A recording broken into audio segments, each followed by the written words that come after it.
For the love of God, people, find a high maintenance partner. I know what you're thinking. High maintenance, no one wants a high maintenance partner, but you're thinking about it wrong. No matter what you do, you cannot escape maintaining a relationship. Hello everyone, my name is Jennifer Moleski. This is my YouTube channel. Today we're going to talk about high maintenance relationships and how I really want you to have one. Okay, but first I do want to tell you that I'm going to be launching new videos every Tuesday at 2. And then I'm going to do something called commenting on comments, where I respond to your comments if you use the magic word at the end. Why, Jennifer? Why? Why have a magic word at the end? Because sometimes you people will come in and comment within 1 minute and you're like, fuck you, that's not right. And I will have totally covered that.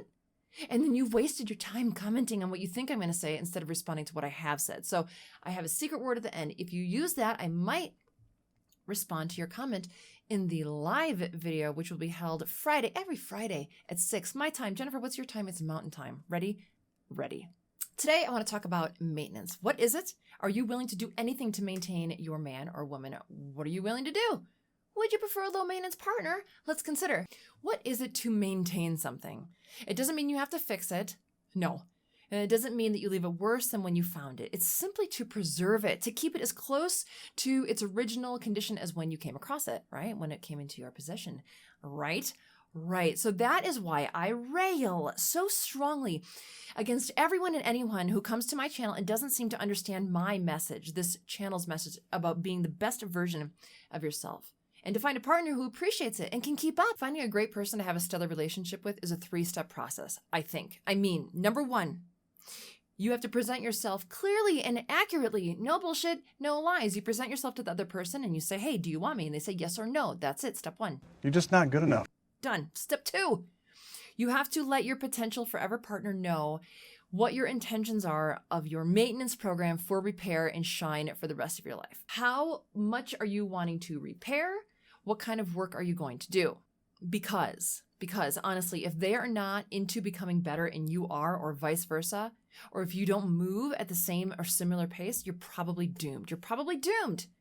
And then you're going to get mad. Don't do actions today that will make you mad tomorrow, okay? I personally was looking for a partner who would move rocks with me. I wanted to uncover every creepy crawly thing underneath all the boulders of my life and of my partner's life so they could be exposed and fixed. And the only way I could do that with a partner is if he was willing to do an equal amount of heavy lifting, because pains, failures, traumas, bad habits, insecurities are heavy and they are embedded into the bedrock of one's soul. And you need to be dedicated to the backbreaking work that it will take to expose what is underneath, expose them to yourself, to your partner, to the light. I know this sounds so dumb, and this is how I call it fertile soil.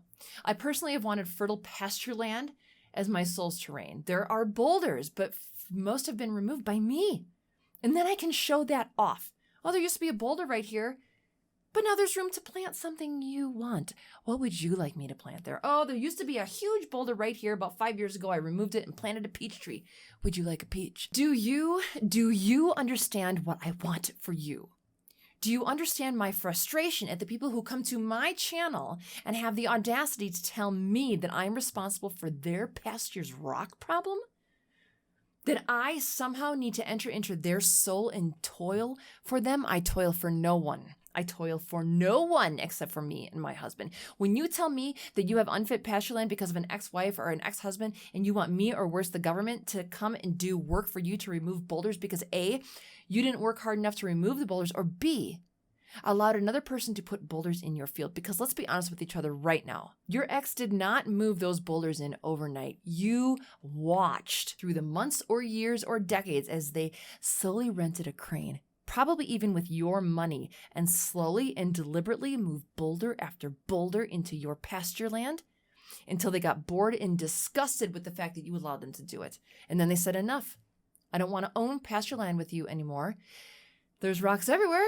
Looks like shit. I've had enough. I'm done. Now you have shitty land, and now you have some choices to make, don't you? It's either do what needs to be done to once again, or maybe for the first time ever, be able to grow and support nutritious food, or you will sit there and starve and become enraged about it. Then you will tell me or someone else or a future partner or a government that we are responsible for helping you clean up your own goddamn mess. I have no respect for that thinking. I have no sympathy for your situation. I have no desire to lift rocks that I didn't put there. Now you have a rocky pasture. If you can find another partner who accepts that devastated pasture, you just found yourself a real piece of shit. You found someone who is willing to, in their one life, live a life close to starvation, to accept property where they have to search every day to find a space to plant a potato. They are willing to maintain that property, that relationship. Yuck. Why do you want that?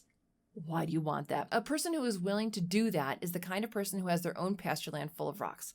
That's why they're willing to accept yours. Do you think they're willing to maintain what you have to offer because you are so special?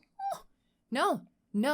They are willing to maintain what you have to offer because they're so absolutely unspecial. Maybe you're thinking, or maybe you have thought, well, you two will clean your pastures together. You just want the company. Okay, fine. We've all seen that, right? We've all seen people do that. But the thing of it is, as I said before, moving those boulders takes a lot of work. It takes a lot of time. Often it takes a lot of money. It takes a lot of energy. So why was this hard work not done before they invited you to their property? Because they don't really want to clear their land. They don't really want to do the work. They just don't want to be alone. That's it. They don't want to be alone. And by the way, if a person has bad pasture land and they invite you to share it, well, what do they really think of you? Or do they think highly of you? Are you held in high regard by them? Do you care if you're held in high regard by them? Like, what kind of a person are they? When I have company, I make sure the house is clean, right? I'm sure you do too. Why? There's 2 reasons. You don't want to look bad. That's fine. I admit I don't want to look bad around people, but I also don't want my company to feel uncomfortable.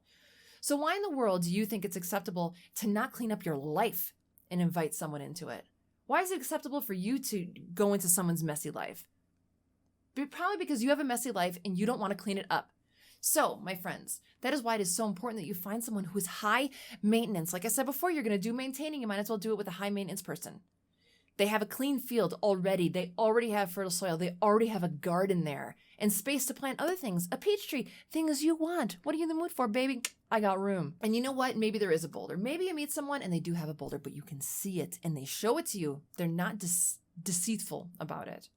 Yeah, I've had this boulder for, God, since I was raped when I was 7.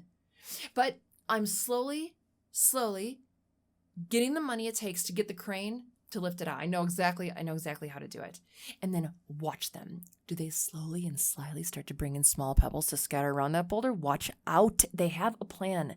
Those small pebbles will turn into big stones and finally big boulders. And the bitch of it is since you were there to watch them, they're going to blame you. They're going to blame you. And they might even get some boulders on your land if you're such a dodo bird that you can't stop it. Watch them. Do they instead make small moves that need to be done in order to get rid of the big boulder? Watch it. They have a plan. They are true to their word. They execute what needs to be done to get what needs to be done. Wait, they do what needs to be done. Now you can be in a relationship that is high maintenance. Hallelujah. But life continues once you find that great partner. People will see how good your land is and they will try to lure you over to their land. Don't be fooled.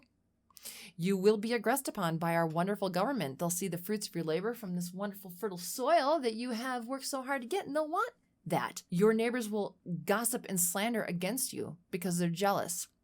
All of Satan's tricks will be yours to fall for or not. But you'll have your partner, your equally strong but totally different partner who is on your side. And they will help you every day chuck stones off the pasture land back onto the road, keeping it clean and beautiful. And there may come a day where one or both of you bring a boulder into the property. You're imperfect. Sorry, you're imperfect, but so are they. But the beauty of the high maintenance partner that you chose is that they will see, acknowledge, and want to remove the boulder. They will do the work required to roll it out and be wise enough to not let it come back. Watch people, watch yourself. My house is messy. And as I'm sitting here telling you how to be a better person and what to look out for, that realization of what it means is pretty heavy on me. I'm not treating my husband right now like I respect him. And that makes me sick and angry about myself. Do you see that too? Is there anything in your life that is a boulder? There is no excuse for my behavior of having my house messy. If he lets me get away with it for too long, then I will think he's an idiot. And my respect for him will go down. And I'll start to act in a way that is more disrespectful, which will cause him to act in a way. And then the spiral of a bad relationship begins. Luckily, I'm not too proud to acknowledge my behavior is poor, and I'm going to put an end to it.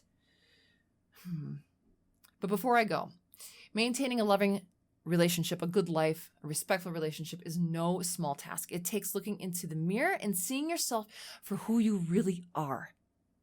That is a good person who has all the potential in the world to be a class A piece of shit. And I don't want to be a piece of shit. So I'm going to go right now, and I'm going to clean this house from top to bottom, and I'm going to give my husband, and I'll see you on Friday. Oh, the code word is inculcate. Inculcate. Look it up. Woo, woo, inculcate. Bye.